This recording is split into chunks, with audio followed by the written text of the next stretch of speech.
పోయిన వారంలో మనము అవ్వ ఆదాము గురించి కొన్ని విషయాలు నేర్చుకున్నాం. ఇంట్రడక్షన్ లాగానే అవి కేవలం ఉపోద్ఘాతం లాగా పై విషయాలే, మనం ఇంకా లోతుగా వెళ్ళలేదు. మనం ఎక్కడ ధ్యానిస్తున్నాం? అపొస్తల కార్యములు 5వ అధ్యాయము మొదటి 11 వచనాలు ధ్యానిస్తున్నాం. అది పార్ట్ 1, 6, పార్ట్ 1, పార్ట్ 2, పార్ట్ 3, 4, 5, 6 అట్లా ధ్యానించాం. పార్ట్ 7 గా వస్తుంది. ఇంకొక 2-3 భాగాలుగా మనం ధ్యానించుకోవచ్చు. ఒక్కొక్క కోణంలో మనం ధ్యానిస్తున్నాం. ఇప్పుడు అననీయ సప్ఫీరాలు సంఘములో ఉన్న దేవుని మాట వినకుండా సాతాను మాటనే విన్నారు. అది చాలా ఈజీ. సాతాను మాట వినడం చాలా ఈజీ, దేవుని మాట వినడమే కష్టం.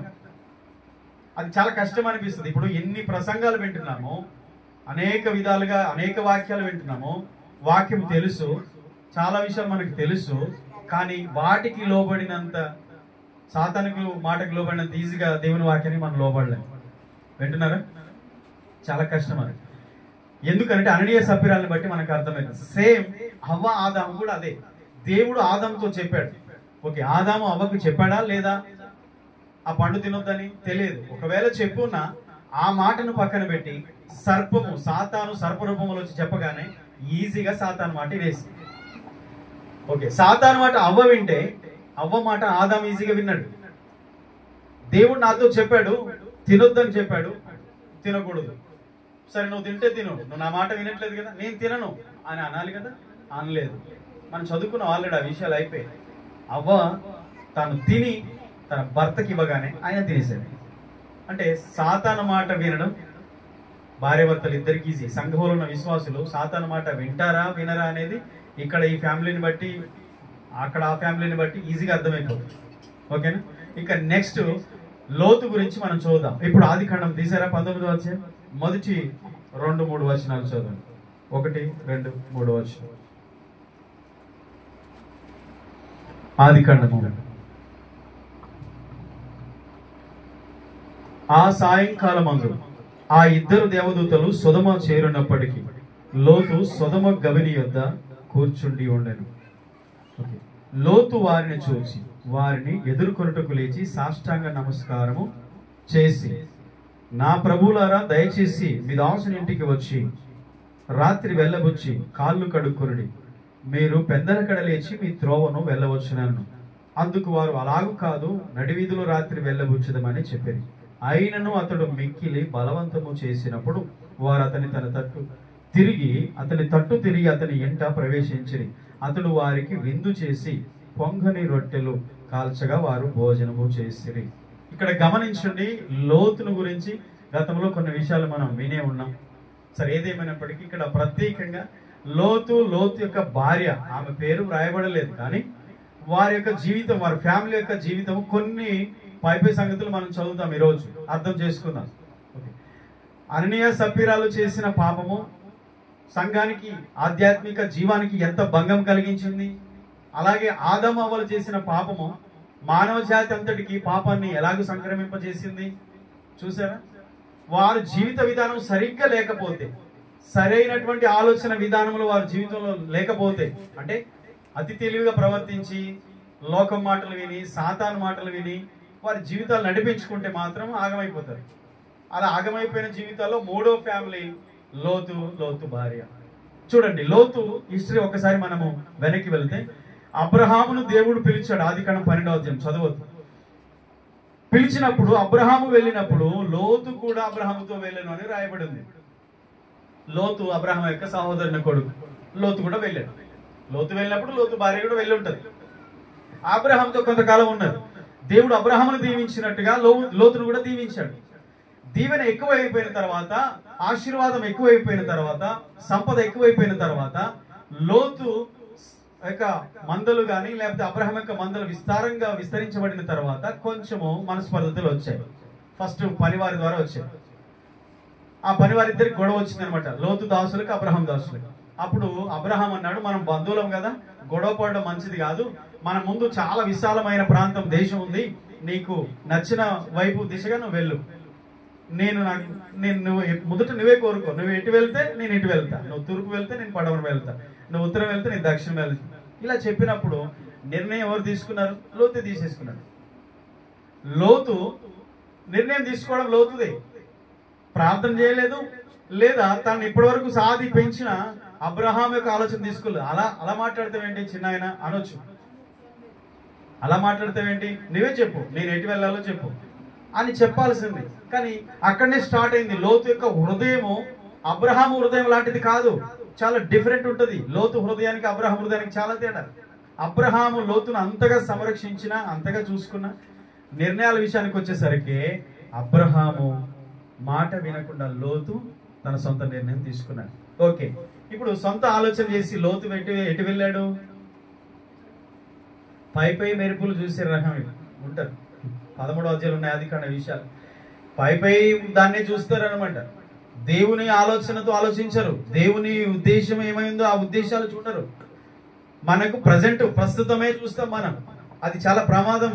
లోతు విషయంలో అదే జరిగింది. లోతు చుట్టూ చూసి, తూర్పు తట్టు చూసి, ఆ మైదానము, సొదొమ గొమొరాలు ఉన్న ప్రాంతం ఉన్నటువంటి ఆ మైదానము చూసి, ఐగుప్తు దేశం వలను అది ఎలా ఉందంటే పచ్చగా ఉందన్నమాట.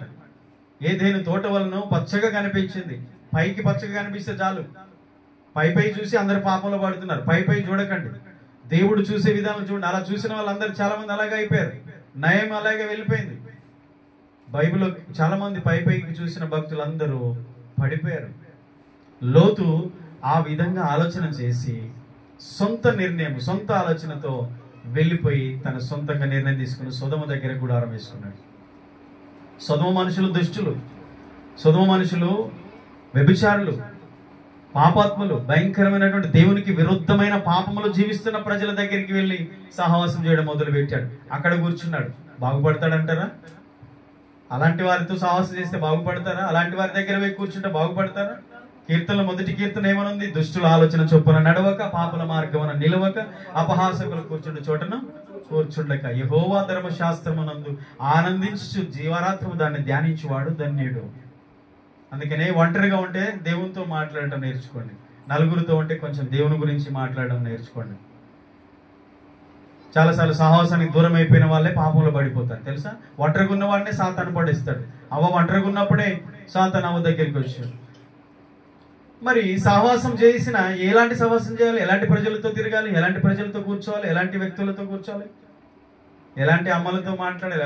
ఎలాంటి అయ్యలతో కూర్చోవాలి? అయ్యా ఆత్మీయంగా మిమ్మల్ని నడిపించే వాళ్ళ, మంచి విషయాల్లో మంచి చెప్పే వాళ్ళ, దేవునికి దూరం చేసే వాళ్ళ? క్రైస్తవులు మంచి చేసే వాళ్ళగా ఉండాలి, మంచి మాదిరిని చూపించే వారిగా ఉండాలి. లోతు అక్కడికి వెళ్ళి సొంత నిర్ణయంతో తీసుకున్న నిర్ణయం, సొంత ఆలోచన అక్కడికి నడిపించింది. దేవుని దృష్టిలో సొదొమ గొమొర్రాల పాపము ఆకాశమును అంటిందంట. ఆ మొర భూమి కూడా మొర పెడుతుంది. పాపము భారం ఎక్కువైపోయింది. సొదొమ గొమొర్రాలను దేవుడు నాశనం చేయాలనుకున్నాడు. అనుకున్నప్పుడు దేవుడు అబ్రహాం దగ్గరికి వచ్చాడు. ఇది 18వ అధ్యాయంలో జరిగింది. అబ్రహాము దగ్గరికి వచ్చినప్పుడు అబ్రహాము ఆదికాండం 18వ అధ్యాయం 1వ వచనంలో అబ్రహాము గుడారంలో కూర్చుని ఉన్నాడు. గుడారం ముందు కూర్చొని ఉన్నాడు. అటు ద్వారం ముందు కూర్చున్నాడు. అబ్రహామును దేవుడు దర్శించాడు. ఆ రోజే షారోతో మాట్లాడి వాగ్దానం ఇచ్చాడు. ఆ తర్వాత నెక్స్ట్ ఆయన చేసే పని ఏంటంటే, ఇక 19వ అధ్యాయం 1వ వచనంలో సొదొమ గొమొర్రాలను దేవుడు నాశనం చేయాలనుకున్నాడు. నాశనం చేయాలనుకున్నప్పుడు, నేను చేయు కార్యమును అబ్రహామునకు దాచెదనా అంటాడు దేవుడు. అబ్రహాము చెప్పకుండా చేయడు. ఆయన అబ్రహాము చెప్పాడు. ఆదికాండం 18వ అధ్యాయంలో 17వ వచనం, అప్పుడు యెహోవా నేను చేయబో కార్యమును అబ్రహామునకు దాచెదనా అని ఈ మాట చెప్పి సొదొమ గొమొర్రాల వైపు 20వ వచనం, మరి యెహోవా సొదొమ గొమొర్రాలను గూర్చిన మొర గొప్పది గనుక, వాటి పాపం బహు భారమైనది గనుక, నేను దిగిపోయి వారి యొద్దకు వచ్చి నా యొద్దకు వచ్చిన మొర చొప్పున వారికి వారు సంపూర్ణంగా చేసిరో లేదో చూచెదను, చేయని ఎడల తెలుసుకొందునను అనెను. ఎప్పుడైతే సొదొమ గొమొర్రాల పేరు దేవుడైన యెహోవా అబ్రహాముతో చెప్పాడో, అంతకుముందు తన అన్న కొడుకు ఎక్కడున్నాడు? ఎక్కడికి వెళ్ళాడు? సొదొమ గొమొర్రాలకి వెళ్ళి ఆ ప్రాంతంలో ఉన్నాడు. దూరమైపోయినా ప్రేమ పోలేదు. తను కాదని వెళ్ళిపోయినా, తన మాట వినకపోయినా, తనను ఇబ్బంది పెట్టినా, మానసికంగా బాధ పెట్టినా, తన తండ్రి తర్వాత తండ్రిని అబ్రహామును లోతు ఎంతో బాధ పెట్టినా, లోతును అబ్రహాము ద్వేషించలేదు. ప్రేమిస్తున్నాడు. మంచిగా బ్రతుకుతున్నాడే అనుకున్నాడు. కానీ లోతున్న ప్రాంతం ఎంత భయంకరమైనది దేవుడు వచ్చి చెప్పేదాకా ఇక్కడ అబ్రహాం విషయం అర్థం కావట్లేదు. సొదొమ గొమొర్రాల పాపము భారమైనదని చెప్పినప్పుడు అబ్రహాం భయమైంది. అక్కడ ఎవరున్నారు? కుమారుడు ఉన్నాడు. అబ్రహాం ప్రార్థన చేయడం మొదలుపెట్టాడు. ఆ తర్వాత 21-22 వచనం నుంచి ప్రార్థనే.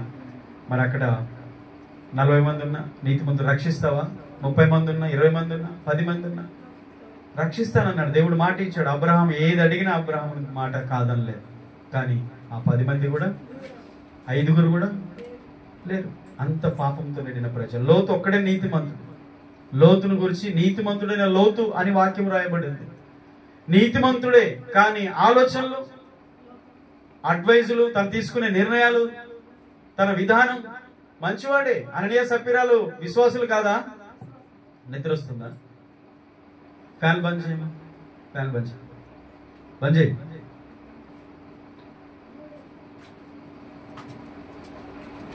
నిద్రపోవద్దు, మంచిగా కూర్చోండి.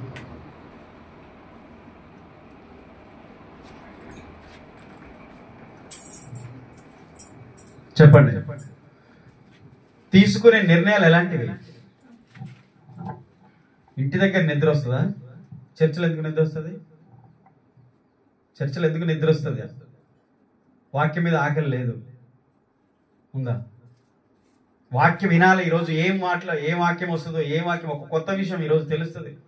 వాక్యం ఏం తెలుసుకోవాలి, ఈరోజు ఏం చెప్తాడు దేవుడు, ఏం మాట్లాడతాడు, సేవకుల ద్వారా ఏం వస్తుంది. వాక్యం మీద ఆకలి లేదు. ఎందుకు లేదు? ఇంటి దగ్గర నిద్ర వస్తుందా? ఏదైనా పని చేసేటప్పుడు నిద్ర వస్తుందా?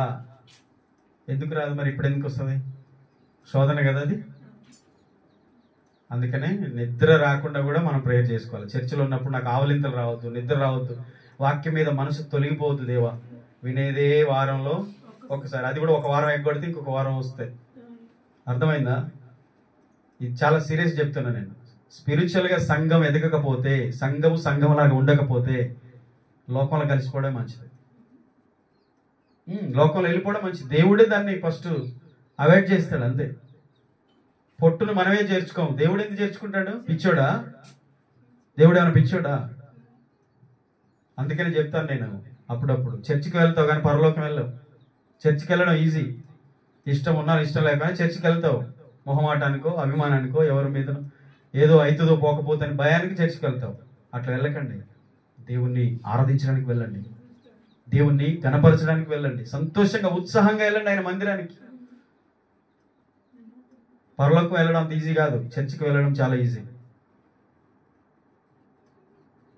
ఆత్మలో మండాలి మనకి. ఆమె యేసయ్య మాట్లాడినప్పుడు ఎంఐ మార్గంలో ఇద్దరు వెళ్తుంటే వారి హృదయంలో మండుతుందట, ఆత్మలో మండుతుందట. ఆయన మాట్లాడుతుంటే, దేవుడు మాట్లాడుతుంటే మండాలి మన హృదయంలో. ఎవరైనా మాట అంటే ఎంత రోషం వస్తుంది శరీరంలో, శరీర సంబంధమైన రోషం. కానీ వాక్య విషయంలో ఎందుకు రోషం రావట్లేదు?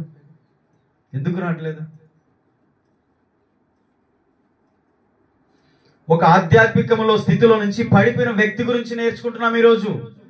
ఆదికాండం 18వ అధ్యాయం మొదటి వచనంలో అబ్రహాం ఎక్కడ కూర్చున్నాడు? ఆదికాండం 19వ అధ్యాయం మొదటి వచనంలో లోతు ఎక్కడ కూర్చున్నాడు? చదివి చెప్పండి. ఇప్పుడు చదవండి 18వ అధ్యాయం మొదటి వచనం. మరియు మమ్రే దగ్గర ఉన్న సింధూర వనములో అబ్రహాము ఎండవేళ గుడారపు ద్వారమందు కూర్చుని ఉన్నప్పుడు యెహోవా అతనికి కనపడ్డాడు. ఆదికాండం 19వ అధ్యాయం మొదటి వచనం ఇప్పుడు చదవండి. ఆ సాయంకాలం ముందు ఆ ఇద్దరు దేవదూతలు సొదొమ చేరినప్పటికీ లోతు సొదొమ గవిని వద్ద కూర్చుండి ఉండెను. ఓకే, నమస్కారాలు బాగానే ఉన్నాయి, కానీ నీ స్టేటస్ ఏంది? వందనాలు బాగానే ఉన్నాయి, ప్రైజ్ లార్డ్ బాగానే ఉంది, నమస్కారాలు బాగానే ఉన్నాయి, ఇద్దరు వందనాలు బాగానే ఉన్నాయి, సాష్టాంగ నమస్కారాలు బాగున్నాయి. కానీ నీ స్టేటస్ ఏంది? నీ స్థితి ఏంది? ఎక్కడున్నావు నువ్వు? నీ ప్లేస్ ఎక్కడ?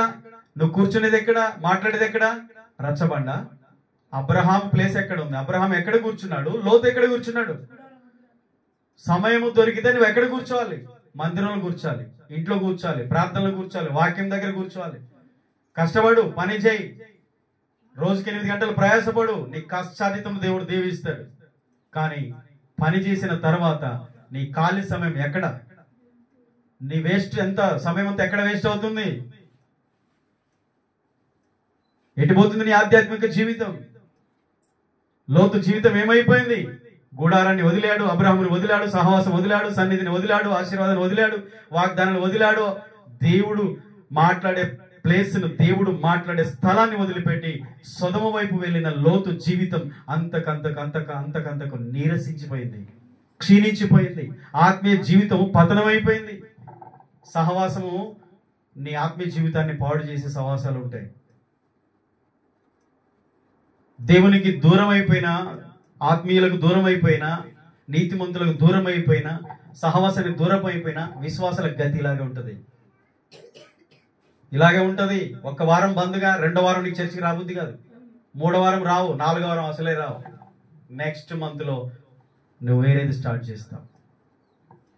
చర్చికి వెళ్ళబుద్ది కాదు నీకు, అంతే. ఒక్క వారం గ్యాప్ ఇచ్చావా స్టార్ట్ అవుతుంది నీలో, నీకు తెలియదు. అది భయంతో బ్రతకాలి. అవకాశం ఉంటే ఎక్కడున్నావో హైదరాబాద్ వెళ్తే అక్కడ చర్చికి అటెండ్గా. ఆ సమయానికి హైదరాబాద్ నుంచి రాలేకపోవచ్చు నువ్వు ఇక్కడికి. నువ్వు ఎక్కడ ఉన్నా నీవు ఆత్మీయ స్థితి పతనం కాకుండా కాపాడుకోవడం నీ బాధ్యత. లేదంటే లోతులాగా నాశనం అయిపోవడం ఖాయం.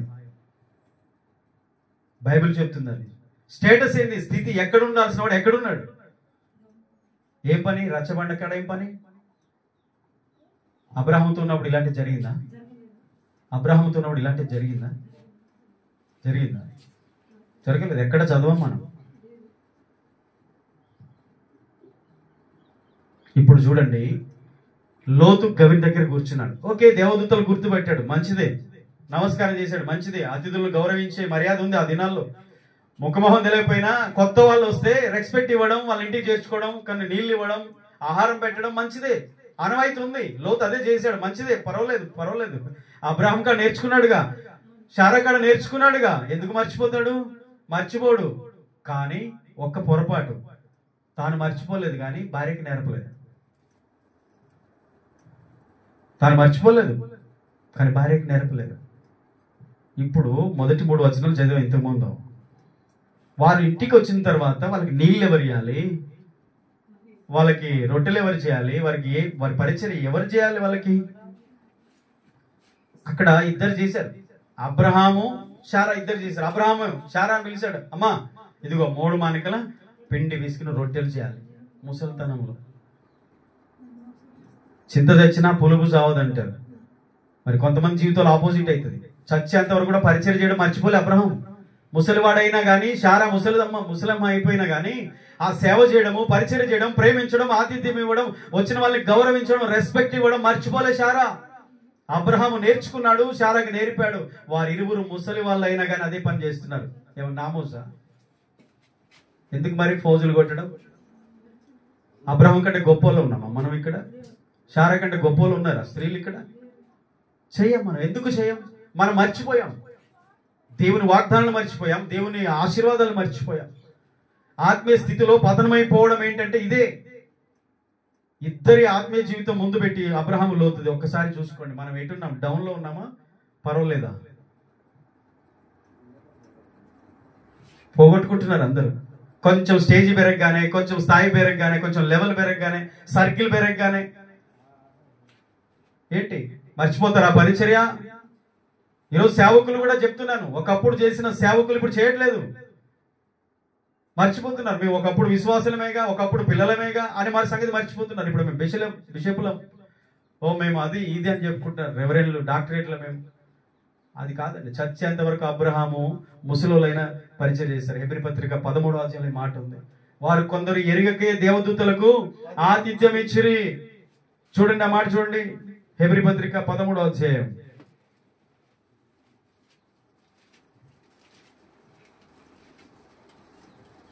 సహోదర ప్రేమ నిలవరముగా ఉండనీయుడి. రిఫరెన్స్ చెప్పినాను 13:1.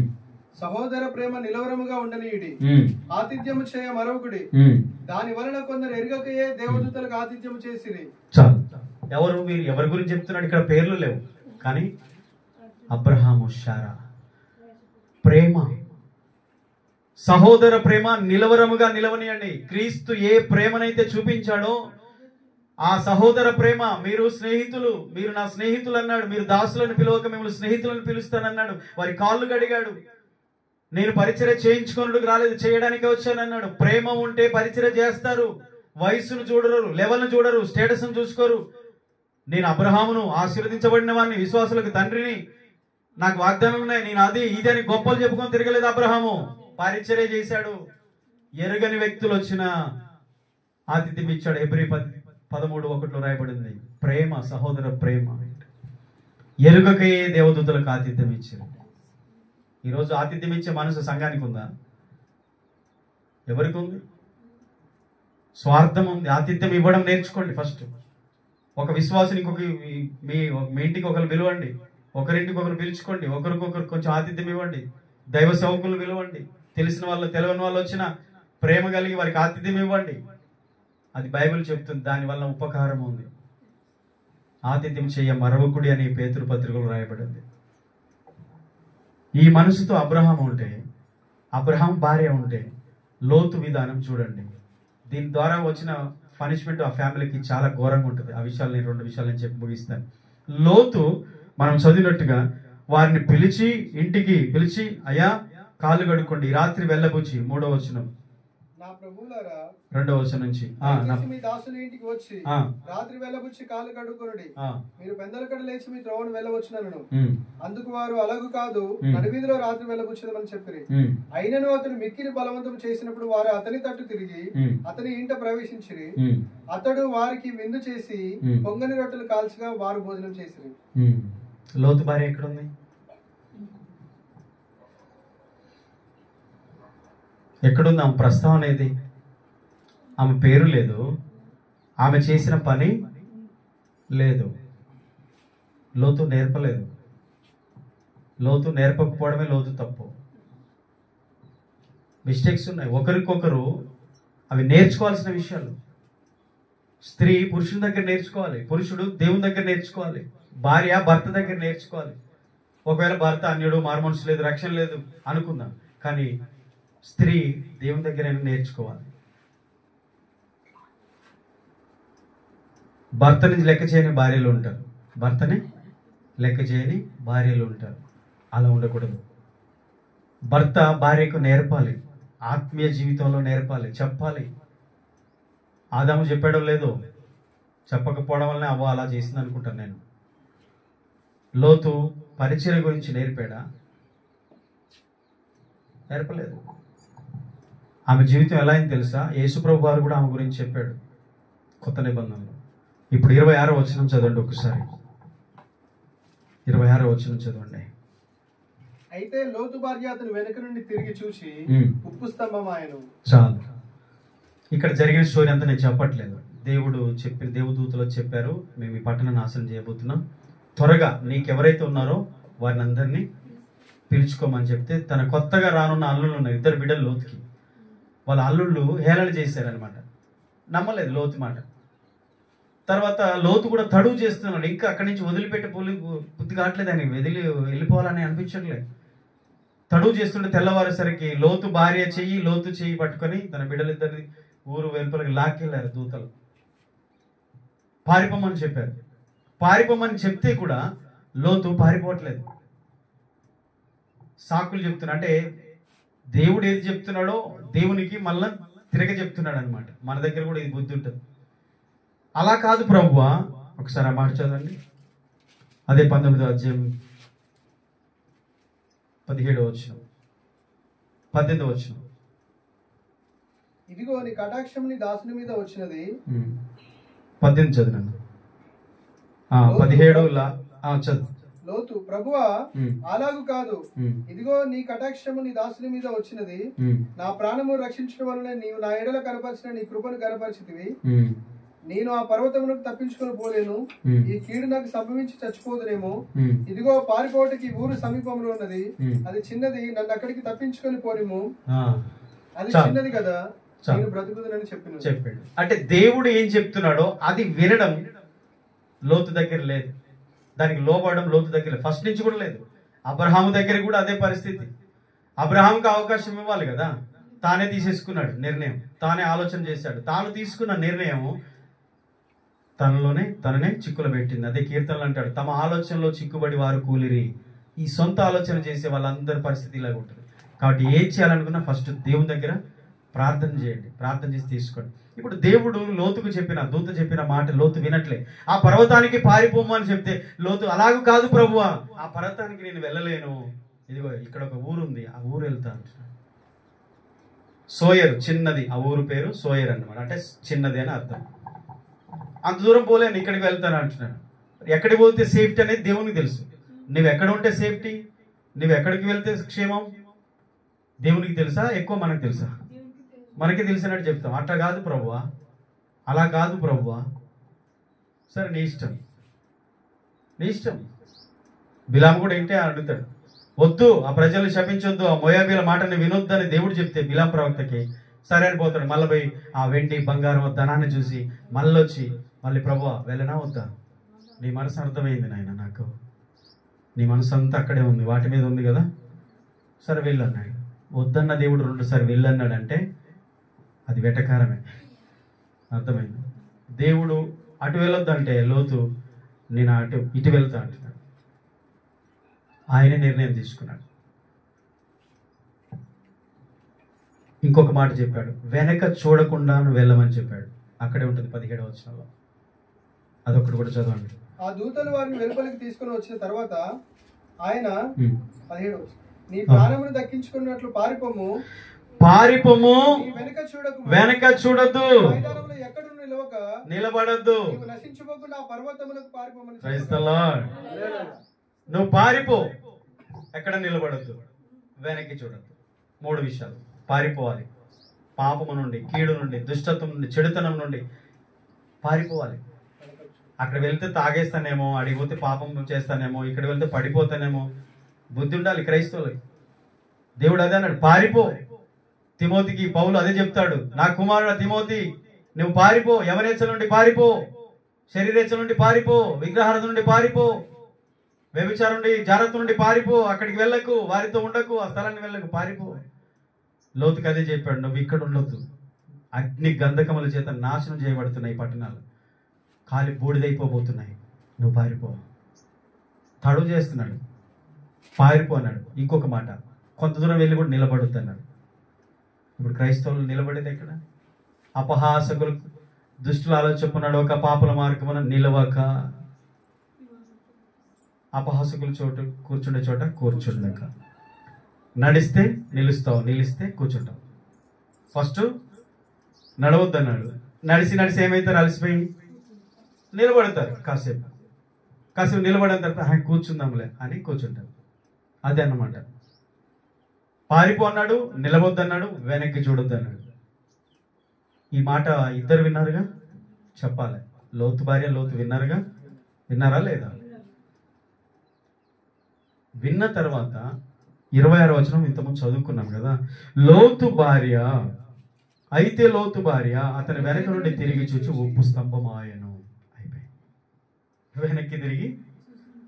వెనక్కి తిరగకు, నీవు నాగటి మీద చెయ్యి పెట్టి వెనక తట్టు చూసివాడు నా రాజ్యానికి పాత్రుడు కాడని యేసయ్య చెప్పారు. ఇంకా వెనక్కి ఎందుకు చూస్తున్నావు? దేవుని నమ్ముకున్నావు కదా, ముందుకే వెళ్ళాలి. ముందు ఏమైనా ఉండని.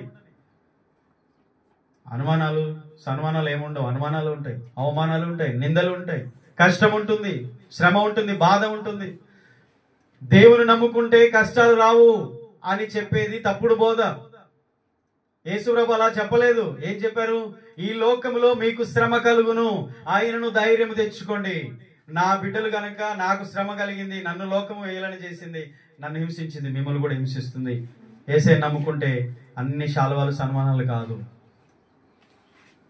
కష్టాలు, శోధనలు వస్తాయి, నిందలు వస్తాయి, అవమానాలు వస్తాయి. లోకంలో మీకు శ్రమ కలుగుతుందని యేసయ్య చెప్పాడు. మీకు ఏ కష్టం రాదని ఇప్పుడు నాకు కొంతమంది సేవకులు బోధలు వస్తున్నాయి. అవి చాలా స్వీట్గా ఉంటాయి. స్వీట్గా ఉంటే తినండి. ఆ స్వీట్గా తిన్న బోధలన్నీ కూడా విశాల మార్గంలో నడిపించి నాశనం నడిపిస్తారు. కానీ యేసయ్య అన్నాడు, నా ద్వారం ఇరుకు ద్వారం ప్రవేశింపపోరాడండి. అందరూ ప్రవేశిస్తారు, అనేకులు ప్రవేశింప చూస్తారు, కానీ అందులో ప్రవేశించలేరు. వెనక్కి తిరిగి చూడొద్దంటే ఎందుకు చూస్తున్నారు క్రైస్తవులు? మళ్ళీ విడిచి వచ్చిన పెంట వైపు, కంపు వైపు. పౌలు అంటాడు, నేను సమస్తమును క్రీస్తు నిమిత్తము, నాకు ఏవేవి లాభకరమైనాయో వాటిని క్రీస్తు నిమిత్తము పెంటగా ఎంచుకున్నా, నష్టపరుచుకున్నా. ఎందుకు? ఆ పునరుద్ధానములు నేను పాలివాళ్ళని కావాలని. క్రీస్తు శ్రమలలో పాలువాడనగుట ఎట్టిదో, క్రీస్తు పునరుద్ధానములో పాలువాడినట్టు అగుట ఎట్టిదో ఎరుగు నిమిత్తము నేను వీటన్నిటిని వెనకున్నవి వరచి ముందున్న వాటి కొరకే వేగిర పడుతున్నాను అన్నాడు పౌలు గారు. వెనుకున్నవి మరిచిపోయి ముందున్న వాటి కొరకు వేగిర పడాలి. అక్కడే పట్టుకొని ఇంకా అక్కడే ఉంటారు. ఈ క్రిస్టియానిటీ అంతా చచ్చుబడిన క్రైస్తవం పోతుంది, ఉండదండి. ఆయన చేట ఆయన చేతిలో ఉంది.